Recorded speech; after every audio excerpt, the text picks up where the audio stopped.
Salam sejahtera untuk kita semua. Perkenalkan, nama saya Ihsan Amtiledi dengan nomor BP 2413015 dari Prodi Teknologi Rekayasa Bioproses Energi Terbarukan. Mata kuliah biokimia akan memaparkan materi mengenai metabolisme karbohidrat, transfer elektron, dan kemiosmosis. Baiklah, di sini saya akan menjelaskan metabolisme karbohidrat, transfer elektron, dan kemiosmosis.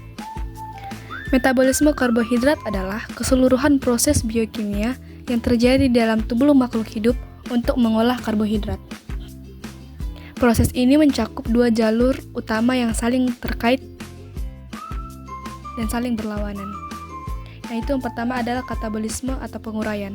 Ini adalah proses pemecahan molekul karbohidrat kompleks seperti polisakarida dan disakarida menjadi molekul yang lebih sederhana atau monosakarida terutama glukosa, dan selanjutnya memecah glukosa menjadi energi dalam bentuk ATP.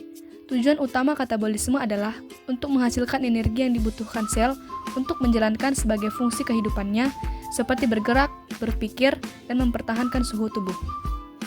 Yang kedua ada anabolisme atau pembentukan sintesis.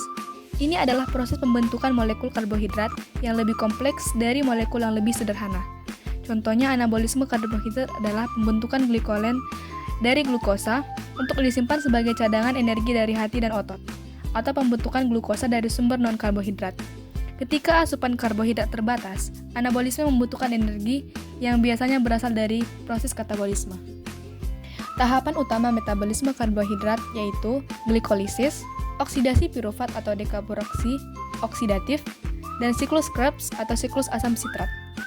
Produk utama dari ketiga tahapan di atas yang akan termasuk ke dalam tahap selanjutnya untuk menghasilkan ATP dalam jumlah besar adalah NADH dan FADH2. Molekul-molekul ini adalah pembawa elektron berenergi tinggi yang akan menyumbangkan elektronnya pada proses transfer elektron dan kemiosmosis. Lalu rantai transfer elektron. Rantai transfer elektron adalah serangkaian kompleks protein dan molekul pembawa elektron yang tertanam pada membran dalam mitokondria atau pada sel eukariotik atau pada membran plasma pada sel prokariotik. Tujuan utama dari ETC adalah mentransfer elektron dari NADH dan FADH2 ke aseptor elektron terakhir, yaitu oksigen, sambil memompa proton H+ keluar dari matriks mitokondria ke ruang antar membran. Nah, tahapan-tahapan transfer elektron yaitu ada 7. Yang pertama, NADH melepaskan elektron. Yang kedua, FADH2 melepaskan elektron. Yang ketiga, perpindahan elektron. Yang keempat, elektron ke kompleks 3. Yang kelima, perpindahan elektron ke sitokrom C. Yang keenam, elektron ke kompleks 4. Dan yang terakhir, akseptor elektron terakhir. Kemiosmosis yaitu proses di mana energi yang tersimpan dalam gradien elektrokimia digunakan untuk mensintesis ATP. Ini terjadi karena proton yang terpompa ke ruang antar membran ingin kembali ke matriks mitokondria untuk menyeimbangkan gradien.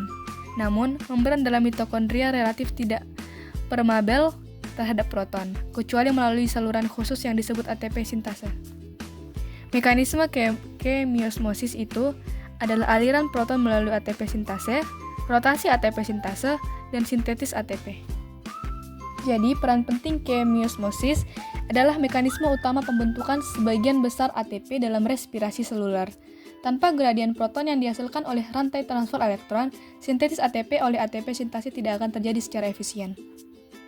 Sehingga kesimpulan yang dapat kita peroleh yaitu, secara keseluruhan, energi dari glukosa diekstraksi melalui serangkaian tahapan, yakni NADH dan FADH2 ini membawa elektron berenergi tinggi ke rantai transfer elektron.